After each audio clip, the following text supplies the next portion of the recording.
අයිබෝන් කියලා පිළිගන්නවා අදත් ඔයාමගේ YouTube channel එකට. ඉතින් හරි අදත් ගෙනත් තියෙනවා ඔයාලට වටින වීඩියෝ ගම් මගේ වටින වීඩියෝ ඉස්සරහට බලන්න ඕන නම් YouTube channel එක subscribe කරලා එකතු වෙන කියන ගාම අද වීඩියෝ මොකක්ද කියලා මම ඔයාලට කියන්නම්. අද වීඩියෝ වලට ගෙනත් තියෙන්නේ කොරියන් ඕනිම වචනයක් විනාඩි 5න් ගොඩ දාන රහස කියලා දැන් වීඩියෝ එක ගෑල්ලා දෙන්නේ. ඉතින් මෙහෙම වීඩියෝ එකක් ගැන ලොකුම හේතුව තමයි 2025 කොරියන් exam එක ලියන්න ඉන්න ගොඩක් කට්ටිය මගේ YouTube channel එකත් එක්ක එකතු වෙලා ඉන්නවා. තව 2024 දෙවෙනි set එකේ ගොඩක් කට්ටිය exam එක ලියන්න ඉන්නවා මේ වෙනකොට. ඉතින් ඒ කට්ටියට උදව්වක් වශයෙන් තමයි මේ වීඩියෝ එක ගේන්නේ. ඉතින් වීඩියෝට යන කලින් පොඩි දෙයක් මතක් කරනවා අනිවාර්යයෙන්ම මේ වීඩියෝ like එකක් දාලා නම් මතක් කරන්න එපා. මොකද අද like එකෙන් තමයි මේ වීඩියෝ එක වෙන කෙනෙක්ට පෙන්නන්නේ. එහෙනම් අපි අද වීඩියෝ එකට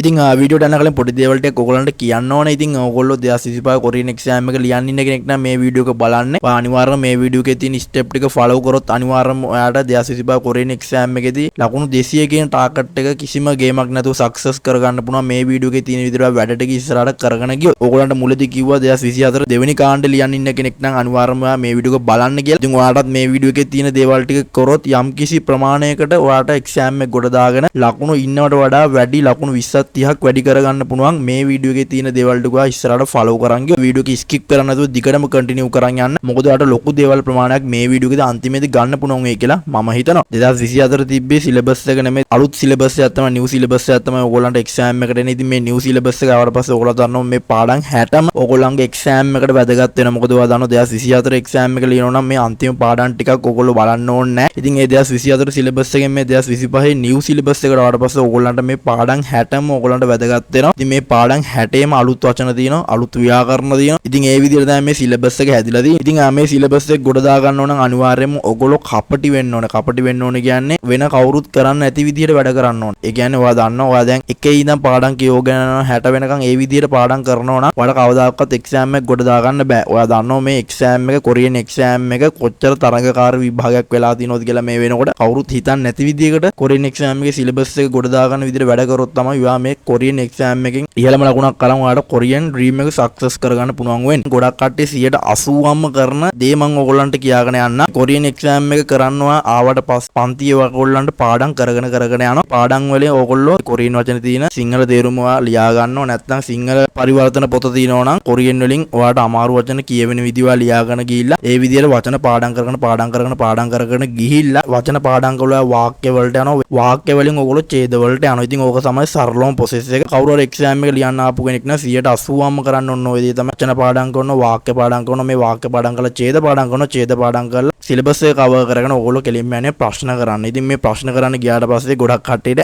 ඇනෙනවා. ඒක තමයි සරලවම ප්‍රොසෙස් එක. කොරියන් එක්සෑම් එකේ සාමාන්‍ය කෙනෙක් කරනවා නම් ඔය දේවල් තමයි කරන්නේ. ඕගොල්ලොන්ට කොහොම කියවගෙන ගියා කියලා ගොඩක් කට්ටියට මේ එක්සෑම් එක ගොඩ දා ගන්න බෑ. ඉතින් ඔයගොල්ලෝ දන්නවා 80%ම මේ එක්සෑම් එකෙන් ෆේල් වෙනවා. 120යි පාස් වෙන්නේ. ඕගොල්ලෝ කරන්න ඕනේ දේවල් ටික මම ඔයගොල්ලන්ට කියන්නම්. ඉතින් ගොඩක් කට්ටියට මේ වචන පාඩම් කොහොම කියවගෙන ගියාට ගොඩක් කට්ටියට වචන පාඩම් හිටින්නේ නැහැ. ඉතින් ඒකට ලොකුම හේතුව තමයි ඕගොල්ලෝ දන්නවද ඕගොල්ලන්ට වැදගත්ම වෙන දේ මොකක්ද කියලා මේකේ. ඉතින් ඕගොල්ලන්ට කොරියන් හෝඩිය තමයි හැම දෙයකින්ම ඕගොල්ලන්ට වැදගත්ම වෙන දේ. ඉතින් මේ කොරියන් හෝඩියෙන් තමයි ඕගොල්ලන්ට මේ හැම දෙයක්ම තියෙන්නේ. මොකද ඕගොල්ලෝ දන්නවා අකුරක් එකතු වෙලා තමයි වචනයක් හැදෙන්නේ. මේ වචනයක් එකතු වෙලා තමයි වාක්‍යයක් හැදෙන්නේ. මේ වාක්‍යයක් එකතු වෙලා තමයි මේ ඡේදයක් හැදෙන්නේ. ඉතින් ওই විදියට ගිහිල්ලා තමයි ඕගොල්ලෝ ප්‍රශ්න කරන්නේ. ඉතින් මේ හැම දෙයකටම ඕගොල්ලන්ට වැදගත් වෙන දේ තමයි මේ අකුරු කියන දේ. ගොඩක් කට්ටිය මම ඕගොල්ලන්ට කලින් කිව්වා වගේම ගොඩක් කට්ටිය ඇවිල්ලා මේ වචන පාඩම් කරගෙන ගිහිල්ලා වාක්‍ය හදලා ඒ වාක්‍ය වලින් ඡේද පාඩම් කරලා ප්‍රශ්න වලට උත්තර ලියලා තමයි එක්සෑම් එකට යන්නේ. ඉතින් මේ දේවල් ඔයගොල්ලන්ට අමතක වෙවීමේ සම්භාවිතාව වැඩි. ඉතින් මේ අමතක වෙන්නේ ඇයි? ඔයාට මේ අකුරු අමතක වෙන නිසා තමයි ඔයගොල්ලන්ට මෙන්න මේ දේවල් අමතක වෙන්නේ. 2025 කොරියන් එක්සෑම් එකට මුහුණ දෙන්න ඉන්න කෙනෙක් නම් ඔයා මුලින්ම කරන්න ඕනේ මෙන්න මේ කොරියන් එක්සෑම් එකට